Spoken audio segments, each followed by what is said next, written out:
Hi viewers, మనం వచ్చేసి 8వ తరగతి సమయస్ఫూర్తి అనేటువంటి ఈ పాఠము సెకండ్ లాంగ్వేజ్ చూస్తూ ఉన్నాము, తెలుగు ఏపీ గవర్నమెంట్ది.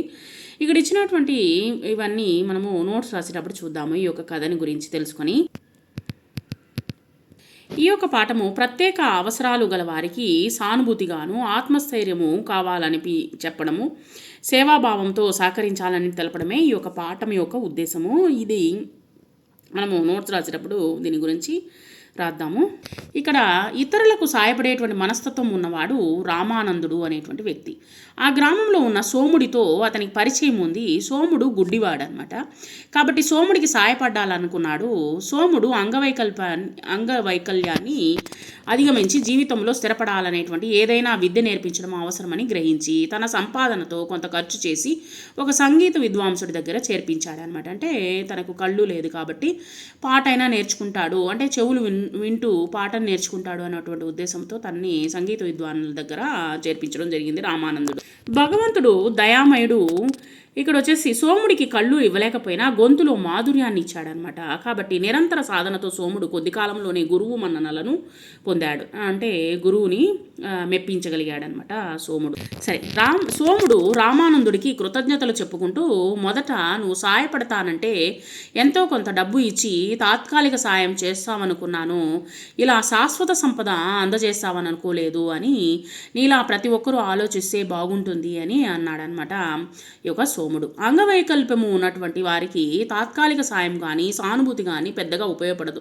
అంటే ఇప్పుడు వచ్చేసి గుడ్డి వాళ్ళు లేకపోతే కాళ్ళు లేని వాళ్ళకి మనము 10 రూపాయలు 20 రూపాయలు ఇస్తే ఒక బన్ను కొనుక్కోగలుగుతాడు, ఒక టీ కొనుక్కోగలుగుతాడు, ఒక పూట తినగలుగుతాడు. అంతేగాని శాశ్వతంగా అతనికి సహాయపడలేమన్నమాట. ఆత్మస్థైర్యము పెంచేటువంటి నీ సహాయము కొండంత అండ అంటూ రామానందుణ్ణి ఆలింగనం చేసుకున్నాడు సోముడు. అంటే కౌగులించుకున్నాడు అనమాట. నా మనసుకు పుట్టినటువంటి బుద్ధితో నాకు చేతనైనంత సహాయం చేశాను అన్నాడనమాట ఈ యొక్క రామానందుడు. ఇందులో కృతజ్ఞతలు చెప్పుకోవాల్సినటువంటి గొప్పతనం ఏమీ లేదు, నేను చేసింది ఏమీ గొప్ప లేదు అని చెప్పాడనమాట. ఇచ్చిపుచ్చుకోవడమే మానవ యొక్క జీవితము. మనము మానవులము ఒకరికొకరు ఇచ్చిపుచ్చుకోవాలి. రేపటి రోజు ఈ సంగీతాన్ని నలుగురికి నేర్పి ప్రతిభావంతుల్ని చెయ్యి, వెలికి తీసుకునిరా అని చెప్పాడనమాట. అంటే నీ దగ్గర చేరిన వాళ్ళ కోసము నువ్వు ప్రతిభావంతుల్ని చెయ్యి అని చెప్పాడనమాట. ఈరోజు నేను అందచేసినది రేపు నువ్వు నలుగురికి పంచుతావు, ఇది నిజం కదా అంటూ తల నిమిరాడు రామానందుడు అనమాట ఈ యొక్క సోముణ్ణి. రామానందుడు ఆప్యాయతకు సోముడు కళ్ళు చెమ్మగిరాయి. అంటే ఏడ్చాడనమాట. అన్న, నువ్వు చెప్పినట్టే ఈ శాశ్వత సంపదను నలుగురికి పంచుతాను అన్నాడు. అంటే మన దగ్గర ఉన్నటువంటి శాశ్వత సంపద ఏది తెలుసా? మన యొక్క చదువు. ఆ యొక్క చదువుని 10 మందికి పంచితే ఇంకొక 10 మందికి వాళ్ళు పంచుతారు. ఆ విధంగా వచ్చేసి మనము ఒకరికొకరు పంచుకోవడం వల్ల ఇది శాశ్వత సంపదే అవుతుంది. కానీ ఇది వచ్చేసి మనము మన వల్ల చేతనైనంత సహాయం అనేటువంటిది చెయ్యాలి అనేటువంటిది ఇక్కడ మనకు చెప్తూ ఉన్నారు. ఈ రాజ్యంలో రాజుగారు కళాప్రియులు అంటే అనేకమైన కళలని ఆదరించేటువంటి ఒక రాజు. అతని దగ్గర నీ ప్రతిభను చూపించి సంగీత కళాశాలకు అవసరమైనటువంటి నిధులు సమకూర్చుదాము అంటూ అభయం ఇచ్చాడు రామానందుడు. సరే వెళ్దాం పదా అనేసి. సరే, సోముడితో కొద్ది రోజులు సావాసం వల్ల రామానందుడికి కూడా సంగీతంలో ప్రవేశం కలిగిందంటే కాస్త కోస్త అతను కూడా నేర్చుకోగలిగాడనమాట. సోముడిలో ఒంటరితనం పోగొట్టేందుకు రామానందుడు తనకు తీరిక దొరికినప్పుడల్లా వచ్చి సోముడితో సంగీత సాధన చేయిస్తుండేవాడు. చివరకు రామానందుడు కూడా ఒక సంగీతంలో ప్రావీణ్యం సంపాదించాడనమాట. తన దగ్గర నుంచి నేర్చుకోగలిగాడనమాట. సరే, ఒక రోజున ఏమైందంటే రామానందుడు సోముణ్ణి, అంటే కళ్ళు లేదు కాబట్టి తీసుకుని వెళ్ళాడు, వెంట తీసుకుని పోయాడు, సంగీత రాజసభకు తీసుకెళ్లాడు. సంగీత ప్రదర్శన ఇచ్చేందుకు రాజుగారి కోటకు చేరుకున్నాడు. ప్రవేశ ద్వారం వద్ద అడ్డగులు ఎదుర్కొన్నాయన్నమాట. రాజదర్శనము అంత తేలిగ్గా కాదన్నారు కాపలాదారులు.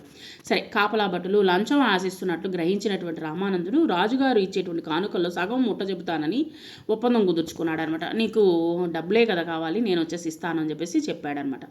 రాజస్థాన ప్రవేశం కలిగింది. రాజుగారి అనుమతితో సంగీత ప్రతిభను ప్రదర్శించారనమాట ఇద్దరు. చూసిన వారంతా చప్పట్లతో జేజేలు పలికారు. తనకి కళ్ళు లేవు, అయినా కానీ వాళ్ళు వచ్చేసి రాజు సంతృప్తి చెంది మరో 100 బంగారు నాణాలు ఇద్దరికి బహుకరించాడనమాట ఆయన. రామానందుడు తన వాటాలో 50 నాణాలను లెక్కించి రాజుగారికి తిరిగి ఇవ్వబోయాడు. రామానందుడు చర్య రాజుగారిని అవమానించేటట్లు ఉండడంతో రాజుగారికి కోపం వచ్చింది. మామూలుగా రాజులు వచ్చేసి ఇచ్చింది మనం తీసుకోవాలి, అంతేగాని వాళ్ళకి తిరిగి ఇస్తే వాళ్ళకి వచ్చేసి వాళ్ళని అవమానించినట్లుగా భావిస్తారు. భావిస్తారనమాట. కాబట్టి కోపం వచ్చేసింది రాజుగారికి. వెంటనే పక్కన ఉన్నటువంటి మంత్రి కలగజేసుకొని, నువ్వు చేస్తున్న పని ఏంటి అని నిలదీశాడనమాట. అడిగేసరికి, క్షమించండి, నేను నిజం చెప్పమంటారా అబద్ధం చెప్పమంటారా అని ధైర్యంగా అడిగాడనమాట రామానందుడు. రాజుగారికి కోపం చల్లారింది. ఓ ఏదో చెప్పబోతున్నాడు అనేసి. రామానందుడి చేతుల్లో ఏదో ఆంతర్యం ఉందని గ్రహించి, ముందు అబద్ధం చెప్పు, అది మాకు సబబుగా అనిపించకపోతే మీ తల కోట గుమ్మానికి వేలాడుతుంది హెచ్చరికగా చెప్పాడనమాట. అబద్ధం వినండి, మేమిద్దరం గుడ్డివాళ్ళమనే సానుభూతితో చెరో 100 రూపాయలు బంగారు నాణాలు కానుకగా ఇచ్చారు. నాకు ఒక కన్ను కనిపిస్తుంది, నా మిత్రుడికి 2 కళ్ళు కనిపించవు.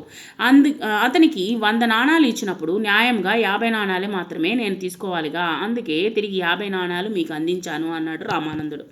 సరే, రాజు సంతృప్తి చెందాడు. అయితే ఈసారి నిజం చెప్పు అన్నాడు రాజు.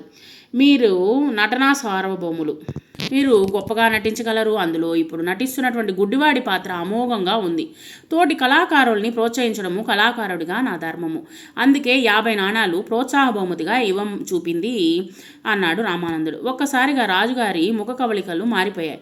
నేను గుడ్డివాడిగా నటిస్తున్నానా, రుజువేంటి అని కోపంతో అడిగాడనమాట. అడిగేసరికి అప్పుడు కాపలా భటులు లంచాల గురించి తెలియజేస్తూ, కోటలో జరుగుతున్న అవినీతి చర్యలను చూడలేని మిమ్మల్ని గుడ్డివానిగా అంచనా వేయడంలో తప్పులేదుగా అనే అదే రుజువు అన్నాడు రామానందుడు. అంటే తన యొక్క తప్పుని, అంటే రాజ్యంలో జరిగేటువంటి తప్పును కూడా వేలెత్తి చూపించాడనమాట రామానందుడు. సరే, అవినీతి బండారాన్ని సమయస్ఫూర్తితో తెలియజేసినటువంటి రామానందుడిని మెచ్చుకున్నాడు. మరిన్ని కానుకలతో ఆ ఇద్దరిని సత్కరించాడు రాజుగారు. ఆ కానుకలతో సంగీత కళాశాల స్థాపనకు పూనుకున్నాడు రామానందుడు. కాబట్టి వీలున్నంత వరకు మనము చేతనైనంత సహాయము చేద్దాము. ఇక్కడ వచ్చేసి ప్రవచనాల కంటే ప్రవర్తనే ముఖ్యం అనమాట. ఇప్పుడు వచ్చేసి మనము కొంతమంది వచ్చేసి నీతులు చెప్తూ ఉంటారు, కానీ వచ్చేసి వాళ్ళ ప్రవర్తన వచ్చేసి మంచిగా ఉండదనమాట.